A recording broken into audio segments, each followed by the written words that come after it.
Welcome back. T3 is in the house for the new year 2025. I'm your host, Mr. U. Herb is in the house, always locked in. Shane's on the way, and we're not sure about the rest of the folks. We'll see. I don't think it's going to happen. But long holiday, man. Good for you? Very good for me, man. Got to see the family. Got to see Raj. Man. Got to see the twins. It was good. It looked beautiful, man. It looks so beautiful. It's nice. It's nice seeing them. Yep. They take more out of Raj's side of the family than me. Oh man, but it was so good, man. It's good to have a little bit of a break. We miss you guys watching and listening and enjoying us simulcasting wherever you're hearing T3 from. We're so excited to be back and locked in for a brand new year. A lot of new expectations, a lot of changes that are being discussed that are going to be launched out on this medium. So stay tuned for that. We're excited about those things too. Moment the word on some of that stuff, but we'll get to it when we get to it. But man, there's a lot going on. The Sugar Bowl is in effect. Before we start getting into that, man, we want to just shout out the people in New Orleans, man. What a way to start the year. I couldn't believe it. Mm-hmm. But we live in a crazy world, guys. So we do. Very sad for them, man. Shout out to the families. Definitely prayers and thoughts out for them for sure. That's a tough thing to start off your year. Yeah. A buddy of mine, he's the assistant strength and conditioning coach for Georgia, and they were out there. So I'm like, immediately I'm thinking they're not out here at 3:15 in the morning. I don't think they are because they got little kids. But I just want to just make sure. But I reached out to them, and I was thinking all kind of stuff. It takes you some places when you hear that kind of stuff in the news, man. Your mind goes places and stuff. But condolences to those families who lost somebody, 14, 15 people, whatever it was, man. It's still a life and it matters. So shout out to those folks, man. But they're playing the game right now. Actually, the game's almost over. They're in the fourth quarter right now. So I'm like, this is happening. I thought Georgia would get blown out. That's how it started. But fortunately, they said you thought Georgia was going to get blown out. I mean, at the beginning of the game, yeah, man, they were up by 20. I didn't think they were going to come back from this, but that wasn't at the beginning of the game, though. It was the second quarter, right? It was early second quarter. Had 20 points. No, 14, 20 points. No, not at this game. Score was 6-3 with like a minute before halftime, and then Georgia had the ball and they fumbled on their own territory, and Notre Dame scored at the very end of the half. They were 13-3 at the half. Yeah. Okay, that's right. In the third quarter, they just started opening. Came out the third quarter. I think they opened it up a little.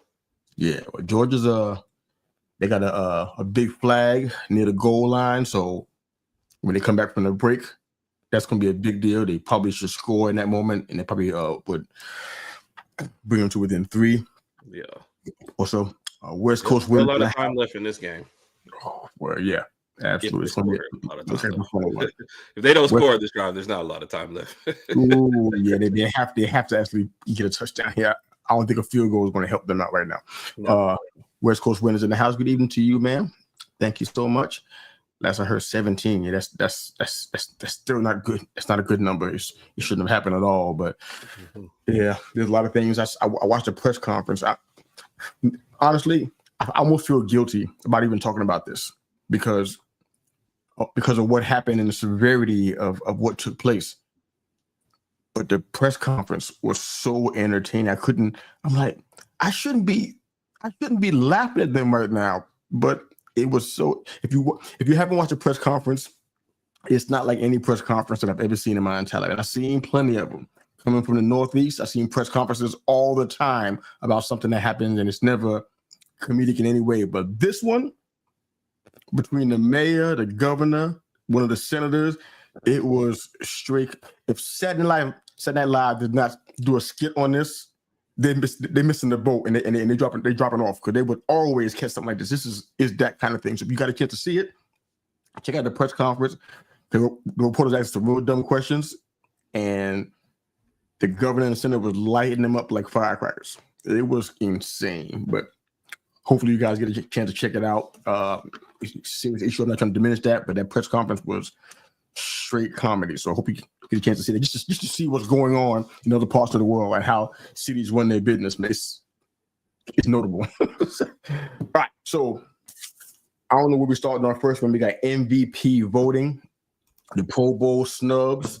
I'm hitting it's all over my social media. We have a specific question for you too that only you can address. Oh, you want to wait for Shane to come on for that? That's fine, but this question is all for you. You've had almost 4 or 5 days to digest and think about. I feel like I did a good job of that when I knew you were going to ask the question, but yeah, maybe not. I think it's a fair question, though. I think it's a fair question. It's a fair question. It's a fair question. We'll talk about it. Let's give Shane a chance to jump on. You want to talk about the people who declared for the draft? I have a question for you, as a matter of fact. I would wait for Shane, but he's way too late. I'm gonna get into some stuff now. So, a lot of folks declared for the draft. I think Carson Beck is in that. Tyro McMillan's in there. Outstanding wide receiver from Arizona. A lot of Michigan guys in Dylan Gabriel, I think, declared. With your boy Jalen Milroe. We're not really surprised by that. We knew he would do that. Tell me how you had to get into the Alabama game unless you just want to. I'm good with that. We got time. We just flowing today. But he declared for the draft. Tell me your view of him, because I asked you this probably. I feel like it was early in the college football season. I want to say somewhere in the first maybe 2 or 3 weeks. It was super early. Mm-hmm. And we talked about it in the preseason, but I don't recall exactly when. But you were sharing your thoughts about him. But what are your thoughts about him right now, going into the draft? Where do you think he's going to slot? What do you think he brings to the table for a team, if anything? So, drop it, brother. What do you think? Raj and I talked about this Monday. So a lot has definitely changed since there. I've not re-looked at his status. Mm-hmm. At that point, he was slotted in as the third quarterback. We've all kind of agreed Ward and Sanders are going to be the first two, right? I knew the second group was Ewers, Beck, and Milroe. And at that point, and this is 3 random sites, so take it for what it's worth. There was 3 other. Those 3 were kind of there, and he was at the spot above them. The thing with him is it's super high upside. You know, if you can kind of run, he throws a great deep ball, and he's a great runner. But the mid range and seeing the field is bad. And I think the second half of the season that went downhill. There was just no improvement. So he's just kind of he's been through at least 3 to 4 offensive coordinators, right? Nobody has been able to fully harness him yet. But at the same time, had he stayed in school and entered the transfer portal, he would have had a lot of offers.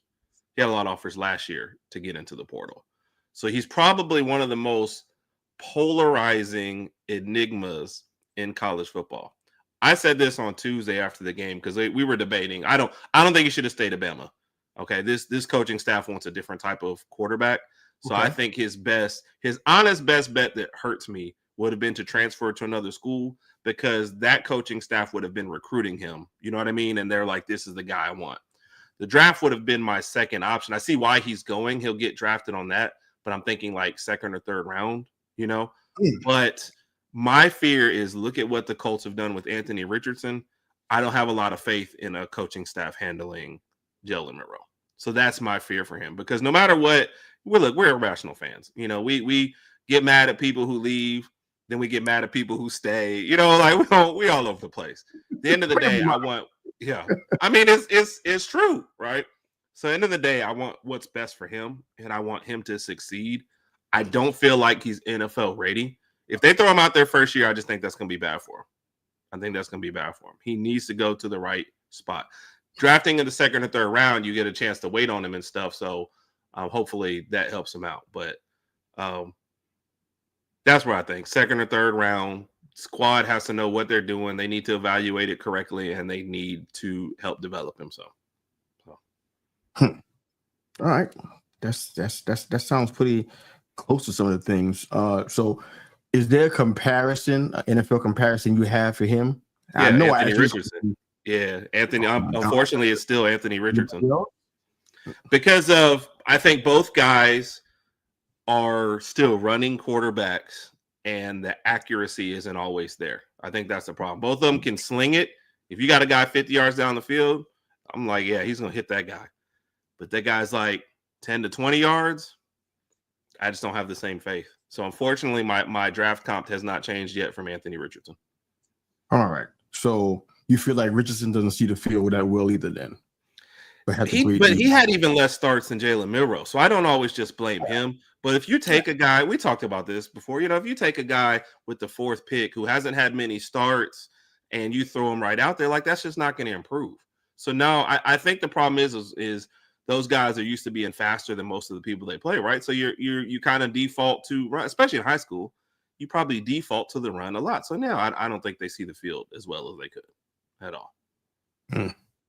Just an update on the Sugar Bowl. Georgia was in the red zone, had an opportunity to score. So from what I understand, I took my eyes off the screen for a little bit to just, do the show. And it looks like they didn't go for a field goal. They went for the touchdown instead. Didn't make it. Yeah, it was 4th and 5, and I don't think they have much choice with this much time left in the game, and you need 2 scores.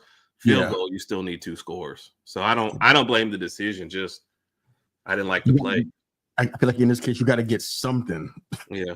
You can't walk away with nothing because now you're down 13 with 8 minutes left. So that's not great. You'd be down, still 10 with 8 minutes left. You still need 2 scores. I just don't think they have enough time for 2 scores. No, they might prove me wrong if they hurry up and get a quick stop here, but yeah, I mean, I don't blame them for going for it. I just don't like, it was 3rd and 7, and it's 2 down territory. Give me a short play. Give me 3-4 yards on the first play. Yeah. The defense, stepped up a little bit. I've seen some good defensive plays out of Georgia, and they're throwing a deep ball a lot better in the second half. So that would have been 3 more points. I don't think it's insurmountable, but they're under it, to say the least. This is the first down, I think. Yeah. So you talk about Richardson, so it's like I don't feel like he can start anywhere right now either. I think he needs to sit up with somebody. But honestly, have you heard any teams showing interest? I have no idea where that would be. I don't know. I think he would have interest, but I feel like the Colts have failed him. The 4th round of a draft, like first off, you don't usually take a project with the 4th pick, okay? Because he didn't have that many starts in college, right? Then you don't just throw him out there. Then you're throwing him out there. You're bringing him back. I feel like the organization. You knew he was not ready when you drafted him. Why is he starting the first year? I don't really get that. I don't think they had to do that. I think they had guys that they can. Yeah. I'm not sure if you like Ellinger that much, but he was there. He had a little bit of starting experience. He had more than Richardson. Right. I forgot who the other quarterback was when he came through. I'm blanking out on who that was, but they had like about 3 quarterbacks on the roster. If I'm not mistaken, before Richardson came. Yeah, Ellinger, I remember the situation. Ellinger, the guy that had what I thought had the most potential. That's why his name comes to mind right now, but he didn't pan out. But he shouldn't have been starting. No. Not when you had how many seasons did you play starting in Florida? I want to say just the last one, right? Because he was a backup before then. So yeah, that's the right answer. One.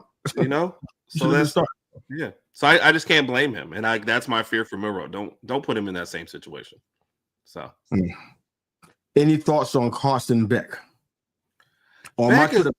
He's getting killed. Yeah, and I can't really defend him. I'm kind of just watching the melee happen. But who is Carson Beck as a quarterback potentially going to the NFL? Because it appears that he declared. Yeah, I feel like he should have stayed. If there was an option to stay another year, I thought he should have did that. He's not listening to me. He's going in. Yeah. So he's a weird one because beginning of the year, you're talking about a top 5 Heisman guy. A lot of projections for him. Then it's like the way Bama fans are treating Milroe right now, Georgia fans were treating Beck like that a couple weeks ago. Just nobody was really talking about it. There's a lot of talk of he got the big head, his play, represented that sort of thing.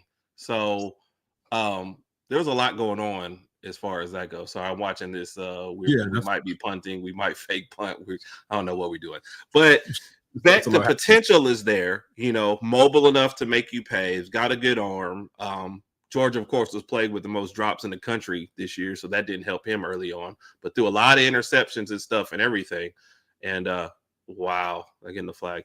But I don't know, man. It's polarizing. Maybe not to the degree of Milroe, but it's like, was this year really? You got the big head, and this is like I said. This is coming from Georgia people I've talked to. This isn't, oh, he's an Alabama guy, they don't like Georgia, whatever. No, this is me actually talking to a couple guys and them talking about, yeah, he wasn't the same. He wasn't putting in the same, and maybe even some small talks about lost the locker room at times. So that's never what you want to see. Yep. Call against Georgia offside, man. That was our chance to get back into it. So unbelievable. Yeah, I want to reach out to my friend for like about a month. I'm gonna give him a whole. Yeah. He put him on the show because he's like he can't come on the show until the season. Oh, they did it. They got 2 of them. Yeah, so I'm going to just let him rest and relax over this. Look at this. Yep. This is crazy. They got him though. They got him. So they had the punt unit on the field. They ran in their offense last minute. Georgia, of course, had a chance to substitute, and then they got him with a hard count. So chance to just burn more clock for them. They don't even really need a first down here now. Notre Dame could just run out 3 plays and punt it. Yeah, this is not great. All right, so I'm not really sure where I'm at with the guys that have declared now. I don't know how I feel. Like, should I be excited? Because this is kind of and we're kind of going into the area that we're going to talk about waiting on Shane, but I don't know how long we can wait on him. Because now I'm talking about the draft, and it kind of it's a wise segue into Cat said ND with the trickery and didn't need it. No, I guess they didn't, Cat. Great seeing you. Thanks for jumping on. We appreciate you as always. Of course, we got people out in New Orleans. New Orleans. Please let us know how they're doing, and because there's a lot going on in the city. So yeah, I'm pretty sure you're close to that. So all right. Herb Beck declared. Yes, Herb did declare, and so did Beck. Or he said Herb book. I thought she was saying Herb, but heard that Beck. She said Herb book. Yeah, I don't know who. I guess I have to pay attention to it because of where the Giants are. We're talking about things in terms of quarterbacks now. Are you ready to talk the Giants? I mean, I was trying to wait on Shink. I wanted to give him a chance to chime in, so that he would have to chime in 30 minutes later. But I don't know. Let me make sure he ain't locked out and nothing like that, because that's happened before too. But this game's over. Yeah, I want to make sure he's good. Well, there's no. We can move on and come back to it. It's not. I ain't trying to hide from it. It's happening today. I just earmarked that to come back to that one. All right. So yeah, they came to win without question. All right. So I think we'll just circle back around from the draft and back to that. All right. So the MVP voting.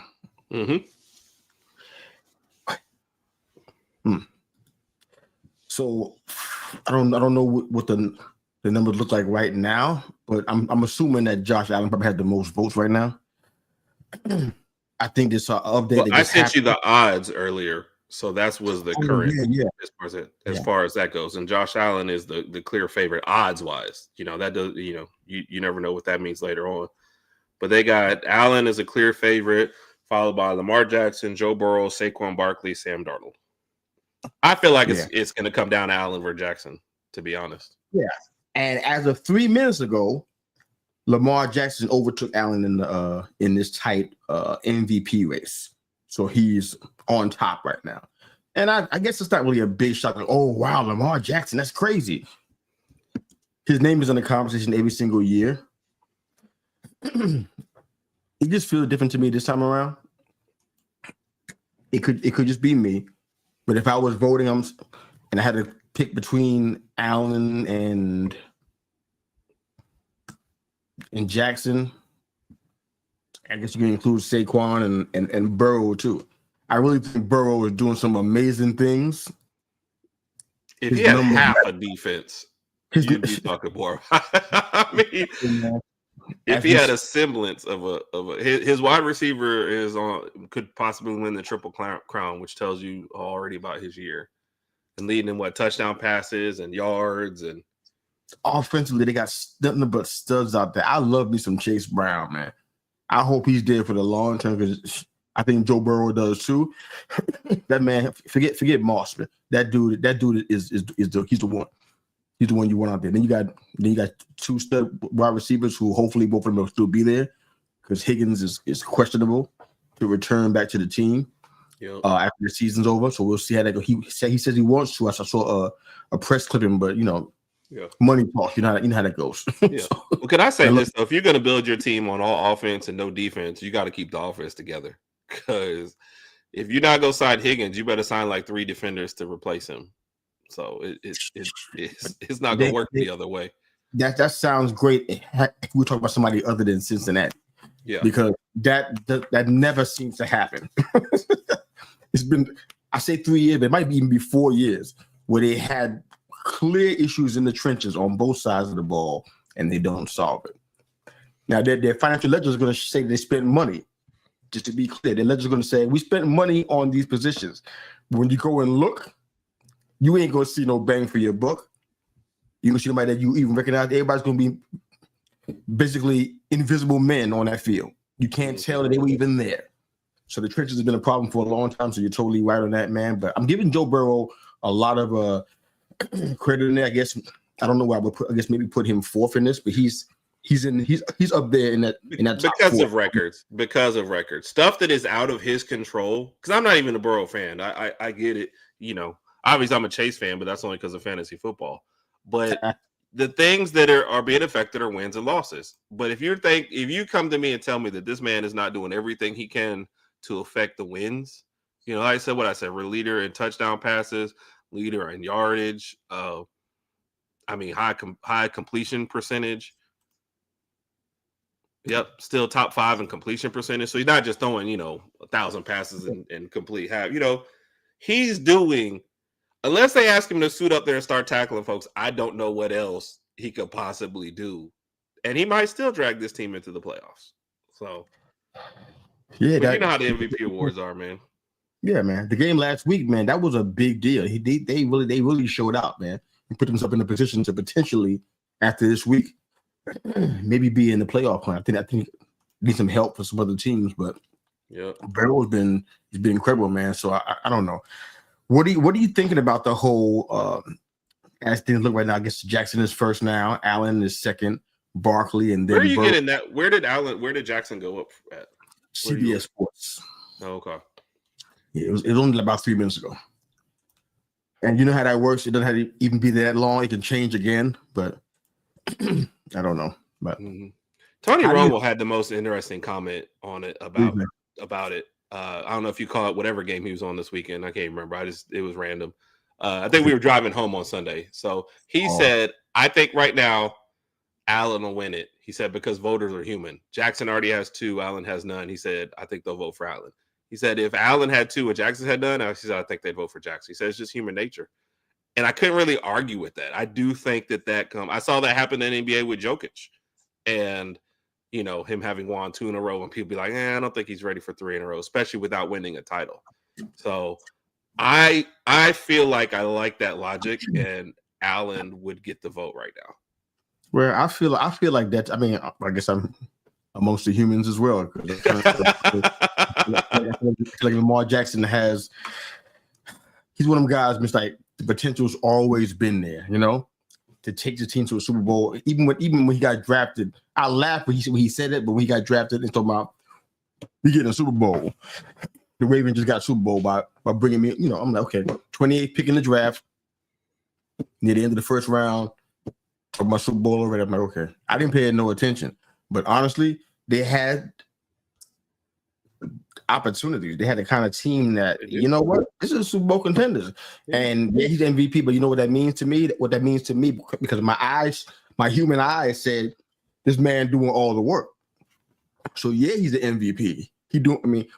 Like we said many times on many shows, we don't want that man doing 50% of the running on. We don't want him to be the leading rusher on this team. No. We don't want that. That's not good. That means he can get hit more. Yeah. Yep. We've seen that what happens on running quarterbacks. You've seen it. Yes. So we didn't want that. So for him to be the MVP, you tell me, does that mean that he's doing what we don't want him to do right now? Is that why he's the MVP? I think it's honestly because of the spectacular plays that you see. The yardage is better this year, and he's passing a little bit more. But I think you're seeing more of like the splash plays from him, not necessarily running, the hanging out in the pocket, stuff like that. My issue is always going to be, and it's not fair because it is a regular season award, but he's got to do something in the playoffs for me. You know what I mean? It's and I keep going back to the NBA example, but that's what happened to Jokic. They didn't want him to win 3 in a row without having ever won a title, so they gave it to Embiid instead. But for me to what, yeah, and that's why I said the human factor of stuff comes in, you know. But like, I got to see something from Jackson in the playoffs. I just have to. And does his coaching staff hold him back? You just never know. And the defense part too. Don't forget that part. The defensive part. We have questions about. We've had some questions about the defensive part and the running game. And you got somebody who is basically a 265-pound monster. Yes. And you let him go out there like he's playing pillow fighting people. Let him go out there and run people over. Let him. So we're gonna see that's what's gonna happen this year. Because last year it didn't happen. They forgot they had running backs last year. They forgot all about it. They had 3 of them, and they were all very, very good. Forgot all about all 3 of them.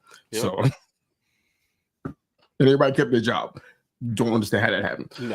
No. I don't think the coaching staff gets enough blame in Baltimore. I feel like people like us talk about it, but it doesn't seem to be nationally enough. But come on, man. You can't look down the bench and miss Derrick Henry. You know what I mean? Like, you just I need your eyes checked.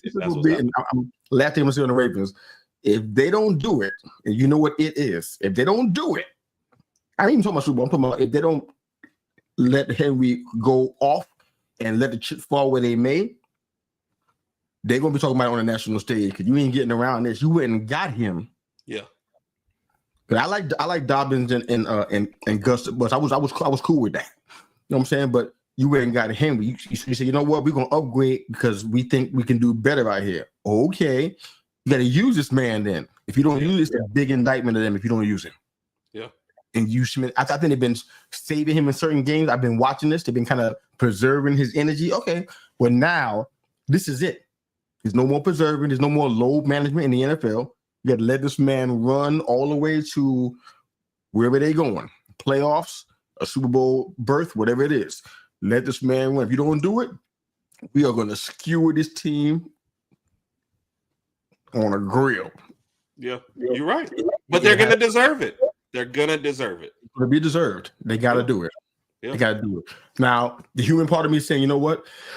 I think Allen's doing something that's more spectacular to me. Right. Because everybody was talking about, as a matter of fact, I was one of them. I don't know what show it was on, but I'll just full confession. I said the Bills are going to be in trouble. Right.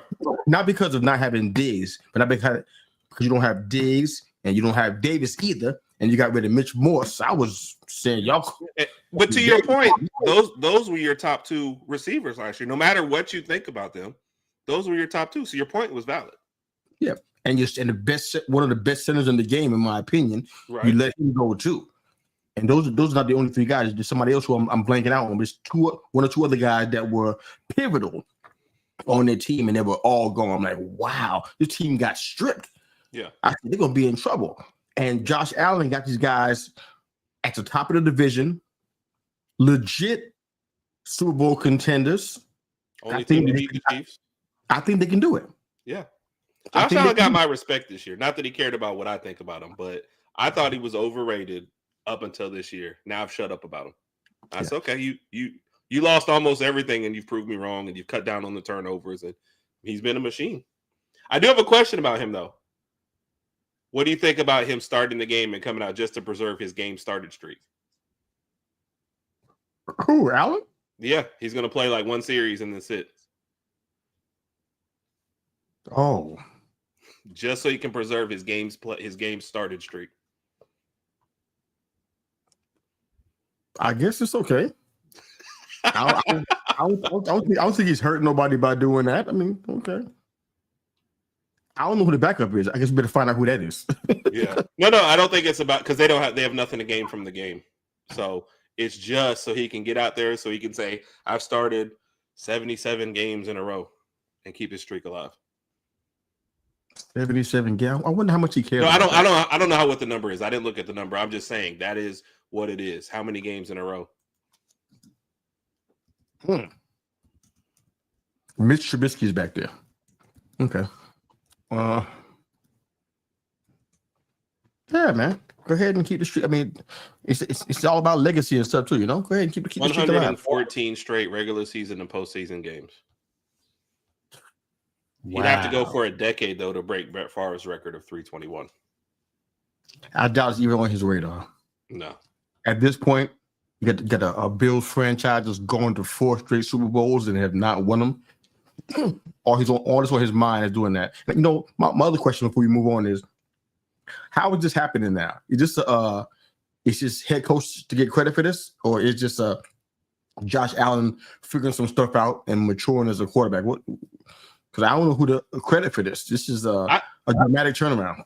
I feel like Josh Allen deserves most of the credit. No disrespect to the coaches, but I think sometimes you just have to realize, like, okay, if the because didn't we talk? Wasn't that one of our thing? Has their Super Bowl window closed? And I think we all agreed that it had. That was one of the segments that we did. Yeah. And I think for him, you have to realize, if I want that window to stay open, I got to change what I'm doing. I can't change completely what I'm doing. I still got to be a gunslinger. I still got to be mobile. I still got to get out there and make great plays. But I can't put our defense in terrible positions all the time. So I got to take better care of the ball. So I think sometimes it's just a mental thing. You have guys who step up, So that's what I think. I give the credit to him. Yeah, we've watched McDermott in certain situations. I'm not going to say he's a bad coach. I always felt like he had one foot out of the door. So to me, it's like, I can't believe that he turned it all around in the way that he coached. That's what we've seen inside. So it's basically a lack of a better answer than Allen. I have to say, Josh Allen doing something different here. Yeah. So that's what I think. All right. So we can keep moving. All right. So the MVP vote right now, I don't know who's going to win this, but I got Allen in there for myself with Burrow right behind him, and then I got Barkley, and then I got Jackson. That's kind of how I see it. Yep. I haven't watched a whole lot of Eagles games. I don't really know. I know what Barkley is doing numbers wise, but I don't know if he's contributing to them winning games. That's not my point at all. But I don't know if that's the sole reason why it's happening, because I feel like it has to be for me to say, he's the MVP of the entire league. I think they'd have to put a gun to your head to get you to vote for Barkley though. Anyway, so. I can tell you that Barkley had run for 2,000 yards and throw for 2,000 yards. You wouldn't get that man your vote. You wouldn't get that man your vote. I'm not in the camp of, oh, we hate Barkley. You left us and we hate you. I'm not at that. I ain't at that place. I'm saying I would have loved for him to have been there, but honestly, look at their O-line compared to ours. And that was my point at the beginning of the year. He wouldn't be doing that with New York, He wouldn't. I don't know what he'd be doing. He might be hurt. Yeah. I don't know what he'd be doing if he's with us. I mean, this was best for his career. Yeah. I give him kudos for that. I just MVP to me is like, I don't know. I think I see MVP different than other people. Yeah. I'm like, well, what would a running back have to do to win MVP though? It's kind of like what happens with the Heisman. It's tough to give it to certain positions. It really, it never, ever happens. Why not? It's a quarterback award. Yeah, so I'm like, it's that's why we got so many quarterbacks in the top 4 in this race. Yeah. It's really hard. That's why I got Barkley there. What can he do? 2000 is great. I mean, it's been done historically, but not recently. It's a big deal in recent history. I don't know what he can do. I don't know. You have to score all of the points. I don't know how that works. You're gonna have to start throwing some passes, playing some defense, something.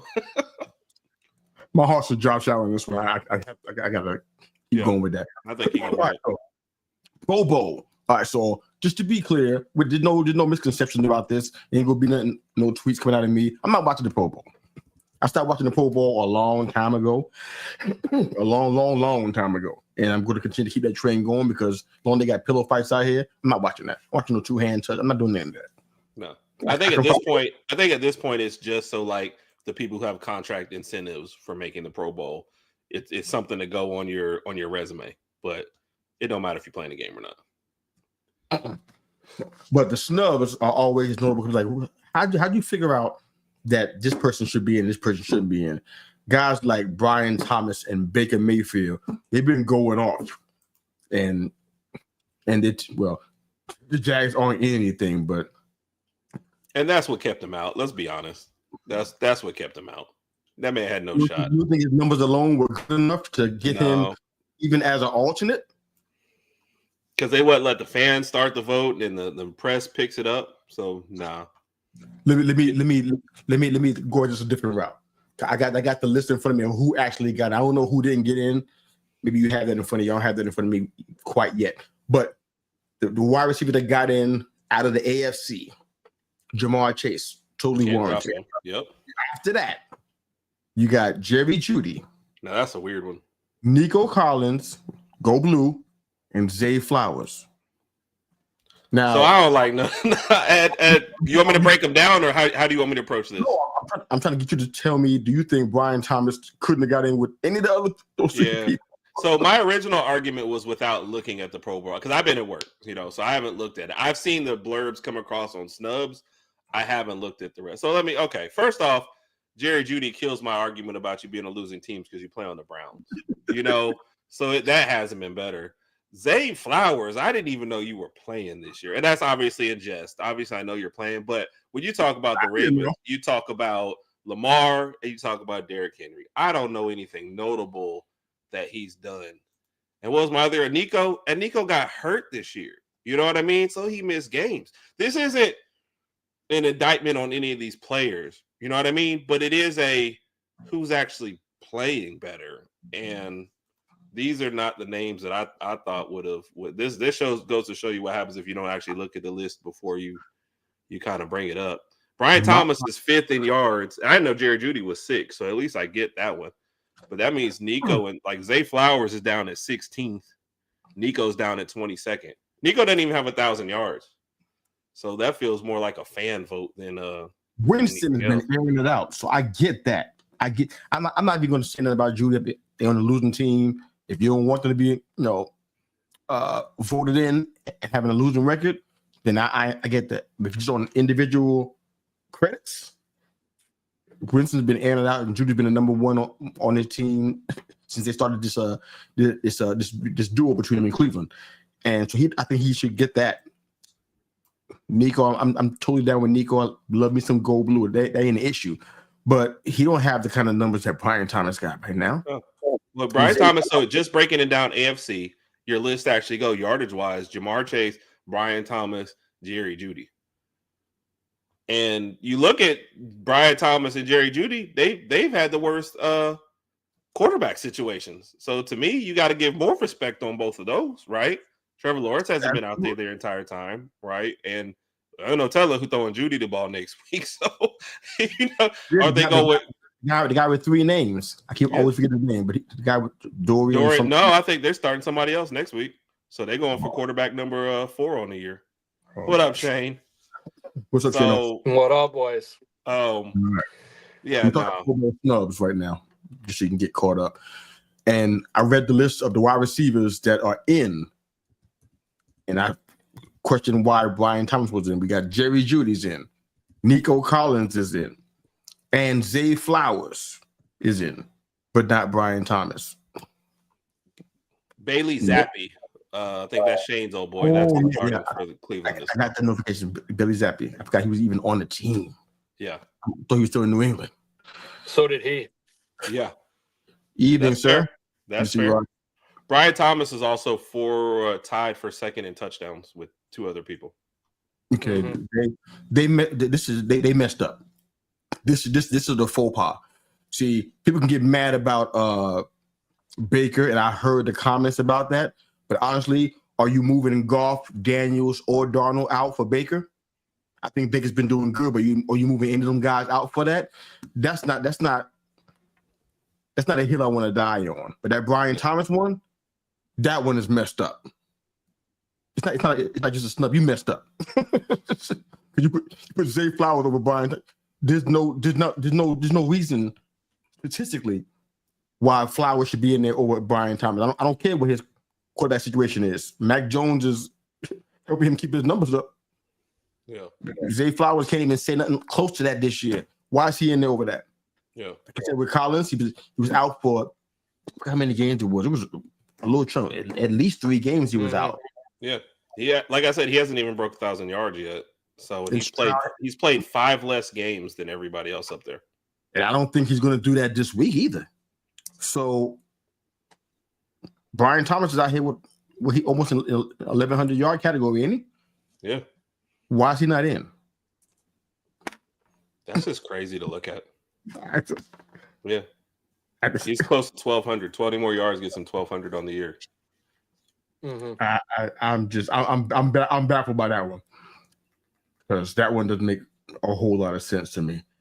A lot of the other stuff is fine. Even the running back and all that stuff is good, but that's the one area it's like guys like Kyron Williams. I mean, this guy's been a stud for the Rams. Guess what? He's not in the Pro Bowl. Yeah, but he's got to beat out Barkley, Gibbs, and Josh Jacobs. That's a tough one. Yeah, but that's tough. That's tougher than your wide receiver argument. Those are three good names right there. You weren't going to beat Barkley, and Gibbs has been dynamic and playing on a great team. So okay, I'm good with that. Numbers wise, does he have a shot? Who, Kyron Williams? Then Jacobs and Gibbs, because I don't know their numbers. I wasn't even sure that either one of them hit 1,000 yet. I think Williams did. That doesn't help. Williams is number 2. Josh Jacobs is 4. Jameer Gibbs is 5. So you don't have you don't have the biggest break between those two. Plus Gibbs is probably going to give you a lot more passing yards too. The receiving yards, I would think too. So I just think your argument is as good as that is for Brian Thomas. I can see those three names being ahead of him. Yeah, I don't have anybody else to kind of beat the drum for. I think Daniel Hunter should have been a lot closer than where he perhaps was. He should have got in, but that's a battle for a different day. But yeah, that Brian Thomas one is one of the worst. All right, Shano. So we'll have to jump into anything regarding the NFL's Pro Bowl snubs. Think we can move on. You good with that, man? Good with us moving forward? I think, like you guys said, I mean, Brian Thomas is the name that sticks out to you, especially what he's done, rookie campaign, not really thought of before. And I mean, like you mentioned, are you maybe the only weapon in that offense right now? Yes, but to not make it with some of those other wide receivers, this has been a down year for, when I think about it, for wide receivers. You've had some young guys that have really popped up and got their yardage, and then you have Jamar Chase, but other than that, not a huge receiving year this year.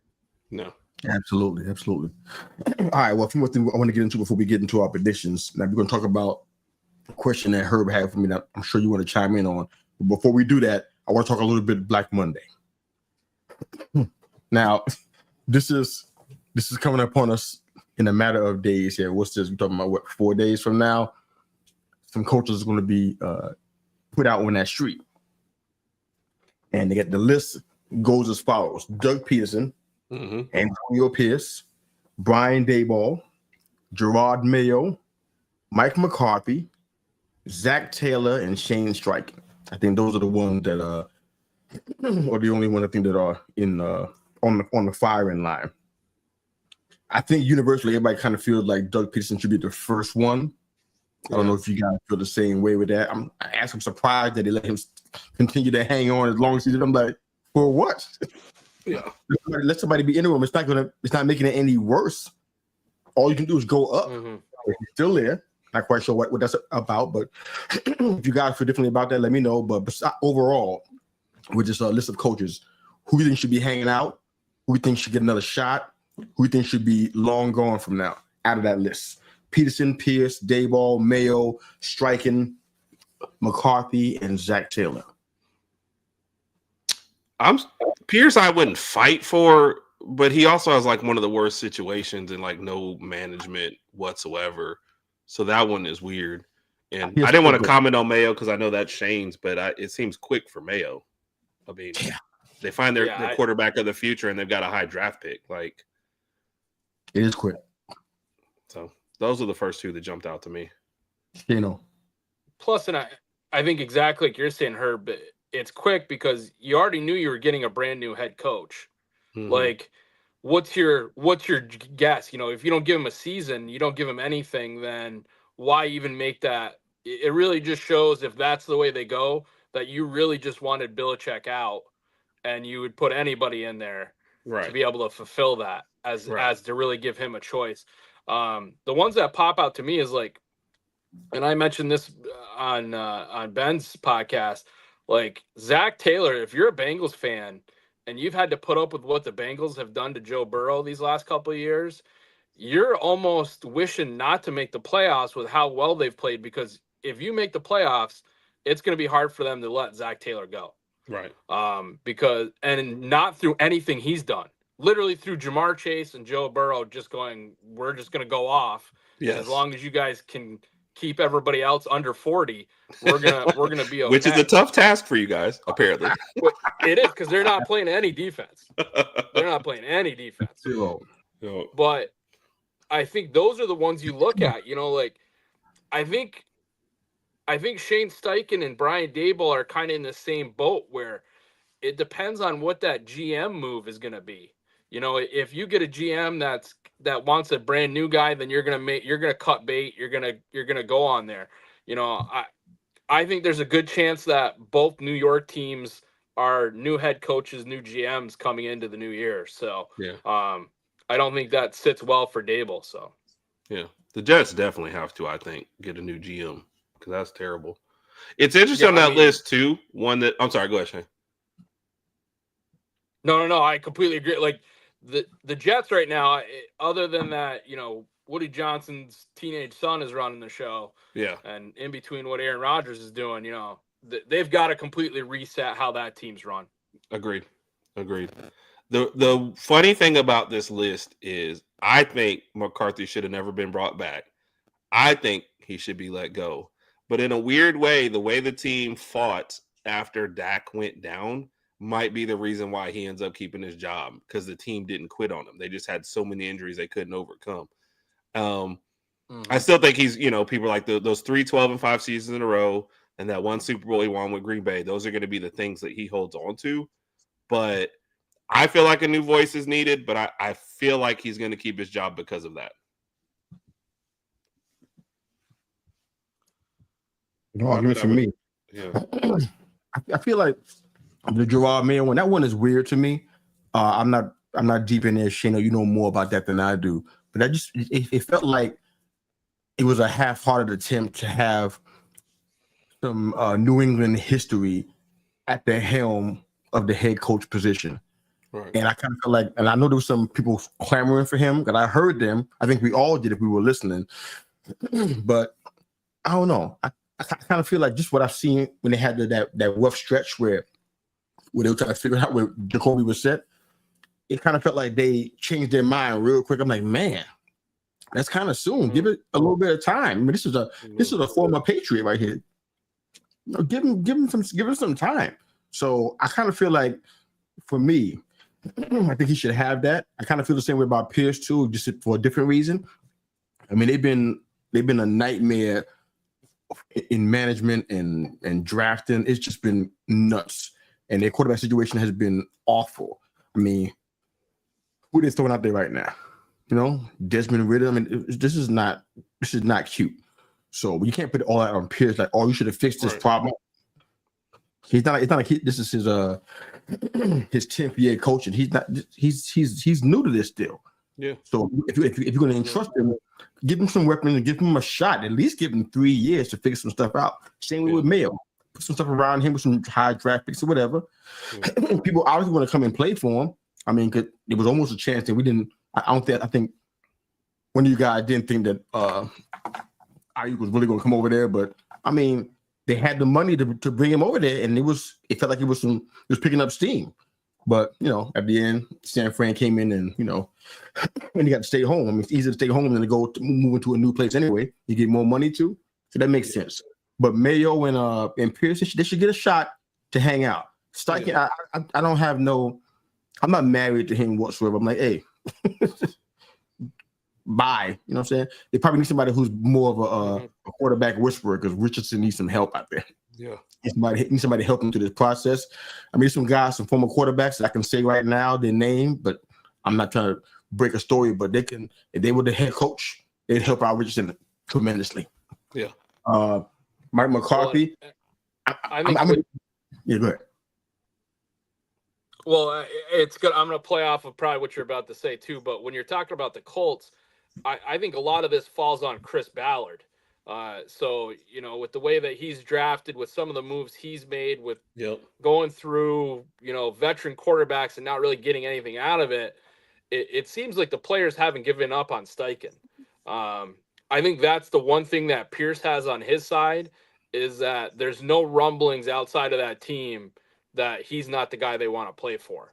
Right. They just have no talent. Can we question how the offense is running? Can we question who my quarterback is? Those are things. But like you said, I mean, you had Mayock as a GM. You switch out of that. You had Gruden as a coach. You switch out of that. That team has never had a chance to rest. No. McCarthy, like Herb said, the thing that really falls on me is like, he's a middle ground coach. He's going to get you into the playoffs, but you get a Super Bowl where Aaron Rodgers went off to be able to get through that playoff for them to win that Super Bowl. But he's going to be just good enough for you never to get the draft picks you need to get over the top. You're always going to be middle ground with him. He'll make it the first round of the playoffs, and then you're out. First round of playoffs, out. And there's always going to be a reason. There's always going to be an excuse.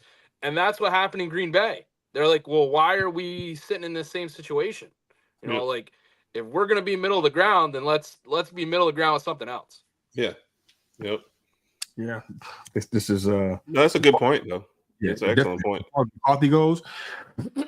I feel like this is going to be weird for me to say this, but I'm going to go ahead and just be honest about it, man. I don't think he should be let go. He's not the reason why they're not moving to into the postseason and whatever. I don't think it's really on him. I mean, the 3 seasons he was there, their record has been what, 12, 13 wins? 12 and 5, yeah, 3 years in a row before this past year. What else do you want? A lot. I mean, there's gonna be some coaching involved in a postseason run, but I mean, the players got to do stuff too. People got to be healthy. A lot of stuff got to play a part. I mean, honestly, I'm not advocating for him to get fired, man. That man, he's not hurting y'all. Jerry Jones is hurting y'all. Well, I think well, that's the thing, though. You're in a different situation being a Cowboy head coach. Like, no matter how good you do, the man that runs that team is always going to want you to be second fiddle to him. He is 100% sure that he's the star of that team. He's the owner that wants to be involved. He's gotten rid of every Super Bowl winning coach he's had. Yeah. So, because Jerry wants to be the star. That tells you how that thing. And like I said, with what Herb said, I probably would have made if you're going to get rid of him, I would have made that move last year. Yep. And I would have reset the entire way we did the team. Yep. But you keep him around. You sign Dak Prescott back up. We get CD Lamb. And you say we're going all in. You didn't make any. Yep. Exactly. You set him up for failure. He didn't make any decision to put us in one direction. Yep. He basically set him up for failure, and then it's like Jerry Jones, if he doesn't fire McCarthy, then he's basically saying, A, he's just saying, well, the injuries were all fault, or B, hey, it's all my fault. And I know Jerry Jones ain't gonna say it's all his fault, but he set him up for failure he set him up for failure this year for sure. It's an absolute disaster. I mean, this is a man that built that stadium, and I'll give it to him. It is a beautiful stadium. It's a great stadium to see a game in.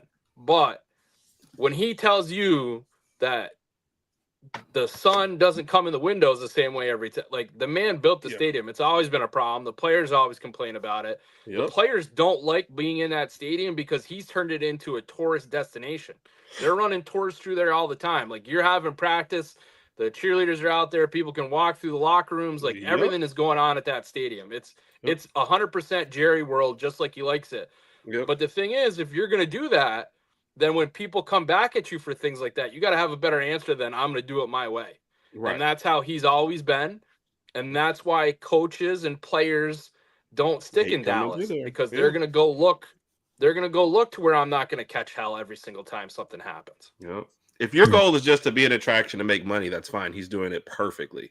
But don't complain about the product on the field not being the same. when you're not running your organization like any of the top organizations. Bingo. Yeah, if you're just trying to boost your evaluation on Forbes, yeah, where they say, okay, the Dallas Cowboys are now worth $50 billion, then you're doing a great job. But if you're trying to win championships, you're not helping yourself at all.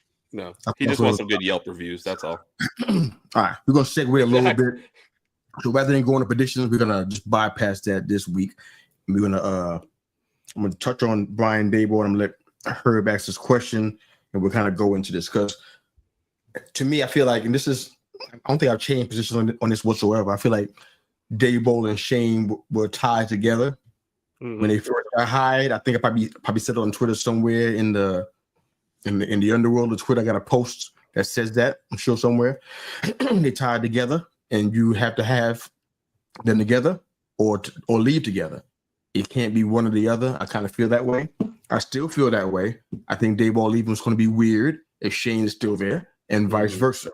So in that regard, we're at a place now where we're looking up in the draft. We won a game last week. Clearly, you can see, and this is why I think Daboll might have some saving grace, because those guys were so excited they were playing for each other. I'm not sure if it's even connected to Daboll. It might just be a team thing, a player thing. But they were all playing for each other, and you could tell they were legit excited for each other, scoring touchdowns and celebrating and throwing each other up in the air. They were really into it. I mean, it was palpable how much they were really excited about getting a W and playing like the team that they knew they should be playing like. That being said, we're looking up in the draft, and we're looking up in the top upper echelon of the draft this year in April, and we're looking for a quarterback. And I mentioned it once about how I thought Allo, I think he'd be a good quarterback for Daboll to work with. Might be somebody who might remind him of somebody he used to work with before. How it would be a good fit for him. But Allo is staying another year in Penn State apparently, so I didn't realize that. So I'm like, oh, so that leaves us with Quinn Ewers, Carson Beck, Dylan Gabriel, and Jackson Dart. So I'm like, I'm not excited about most of those things. I'm seeing stuff all over Twitter now about Kyler Murray and Sam Darnold, and I'm like, I don't know what's going on. What's going to happen here? There's a lot of things that we can do. We can get McMillan and then get a free agent quarterback in the draft. I mean, we can do a whole bunch of different stuff. I don't know what we're going to do. If Trevor Hunter falls that far, I'm saying we can get him and do the same thing with free agent quarterback out there, somebody. I mean, or hope that one of the two guys falls to us. But the Eagles are sitting their guys, or they sit in Saquon at least this week. So, or this week coming up. So that means that either we're going to go out there with all of our starters, which I don't see how most of them are hurt anyways. So we're going to sit all of our main guys and then go ahead and take this L. Or I don't know what they're going to do. I honestly don't know. Punters playing quarterbacks for both teams. I mean, you can have Daboll playing D-line. We can do a whole bunch of different stuff. But you had a question about the Giants that you feel like I should only I can answer. So yes, go ahead. We'll go ahead and close out. Yeah. And you touched on a little bit of it, and it kind of goes to the tanking thing. Why it's so much harder to tank in football. A lot more guys out there. There's some personal incentives for certain people. You don't have guaranteed contracts, so guys are going to play their all a lot of times, regardless of who's out there. So the Giants go out and win a game. For the fans, they need that kind of stuff. You want to see your team win, right? Was the win, though, and the feelings from that worth dropping from the first to the fourth spot in a draft where there's probably only two guys you want in the first round? And that's that's not a no shade question. That is an honest, like, I don't know how I would feel. You know what I mean? Is the present more important than the future? Does it matter either way? Like, how were you honestly feeling? I know there's two different feelings. The feelings on game day, right? And then the feelings like 4 days after when you process. Okay. Well, when it was happening, because I've kind of gotten off the watching Giants games, if I can help it. Magically, because they've been doing bad, I haven't seen too many games on my TV set. Strangely, they've been showing them a lot less. I don't know how that happens. But I was catching, through an NFL game day, I would see like the little clips, and it was showing them, they were them and the coach were kind of punching back and forth, and Then Giants started breaking away, and Malik had 2 touchdowns, and Wandale had a touchdown. It was starting to pile up. Drew Lock was just lighting up out there. It was very, very strange, bizarre to say the least. But when it happened, and I saw it scored, I saw all the highlights and everything, just saw the last bit of the game. I'm like, I ain't gonna lie to you, man. I was torn a little bit, but I was happy. I'm like, this is the team that, and I said this on Twitter. Most times I don't get a whole lot of retweets and stuff because people don't agree with it. I don't really care. But the truth of the matter is that if you look at the games that we lost, quarterback is the difference in almost every one of those losses. It was not no offensive line. It was just quarterback play. Simple. I see an open guy, I hit him. We're talking about a 9, 10, maybe, well, I won't say 11, but at least a 10-win team right here with anything from a decent to effective quarterback play. I still believe that. So when I saw them celebrate, I'm like, oh my God. I didn't think it would be Drew Lock. Never crossed my mind. Everybody thought it was going to be DeVito. But it felt great. I think I almost cheered up a little tiny bit for a game that doesn't even matter. I'm like, that's what we're missing. That's the feeling. That's the emotion. That's the intensity. That's the smash mouth. We're going to fight. I'm missing that. So I was excited about that initially. I look at it after, I'm like, okay, everybody's posting it, and it's all just posting in Twitterverse. It's really their fault. I'm blaming them completely. They flooded my timeline with this, we 4 now. Oh, this is the worst franchise ever. And it's like that constant, it's like boom, boom, boom, constantly, that kind of demeanor and tenor. I'm like, are we really like, is that where we at really? Are we set back 10 more years because we won a game? I'm like, I don't think so. You know why I don't think so? To answer your question, I don't think that we have set our franchise back 10 years because I watch Washington Commanders. That's how I know. And long day in our division, I'm always going to be confident. Look what they did. They were in the same place. As a matter of fact, they looked a lot worse. Sam Howell was a shell. He was getting killed out there. And he could find the open man, unlike Daniel Jones. He was getting killed out there. And they went with just one draft and some free agent moves, bringing him in Bobby Wagner and drafting Mikey Stanverstill and Jaden Daniels. And they're in, you're talking about playoffs. So it can be done. It's just a matter of, getting some efficiency at quarterback. I don't think we even have to have the quote unquote the most elite quarterback. You tell me, guys, you guys may be more in tune. I don't know who that is in this draft. I don't know if it's Shador. These guys are elite. I don't. That's your problem. It's a weak quarterback draft. Yeah, that's why the second round of it is what you're talking about there. So I don't know. And that's what I really hope for the Giants is I hope that there's not a panic move to move up from 4 to 2 in this draft. We don't have enough to. I don't think we have enough to be given out. We need so much stuff. So I hope we don't do that kind of stuff either. But that's what I'm saying. Yeah. Which, by the way, that I do have a quick question for Shane before we log out too. Then, based on that, did I answer the question? Kinda. You went it in a roundabout way. I think you're saying you're okay with winning and being at the 4th spot, but I really couldn't tell. You gave the kind of the politician's answer. Come on. You gave Shane, did he not? He gave kind of the politician's answer with. I agree with you. I think that he, like he said, I felt the emotion. I felt the excitement of that. But every other word that he said besides that moment was like, it might have been really good for us to be able to do all these other things we needed to do that the first pick would have helped us. Okay, all right. So I honestly don't know how you feel. All right. I'm but not. I agree with you though, Yusuf. I'm not scared we're sitting at 4. Did I answer the question? Yeah. I'm not afraid. Because we got to build this team in so many levels. I'm not afraid of this. I mean, honestly, right now, if we took McMillan at 4, I would be happy. Because we need that. We don't have no height at wide receiver. And he's 6'5", great hands, deep ball catcher, great catch radius. We need that. It's not like we doing fine without it. We need it. Only guys we got like 5'9" and 5'10" on the team. We need to have that. So that's good. I'm not scared of that. The quarterback situation, if they get somebody in the like you said, the second round, and they get somebody that's good, I really want to Alex. I feel like he best fit what I think Dayball wants to do. But since he's not coming out, we're going to have to regroup and get around there. Ewers is the guy. I don't feel that. I don't feel that. Despite what he did yesterday, I don't feel that. But I mean, if we get Darnold, I mean, we could do some stuff, but we got to just let this draft play out. We can't move up and give up a whole bunch of stuff so we can get somebody who I'm not sure is even elite. Right. I like them both, but are they? And they fall at 3 or 4. Where we end up at, we'll take it. But I don't know. Mm-hmm. So I'm not scared that we're at 4. I'm okay with that.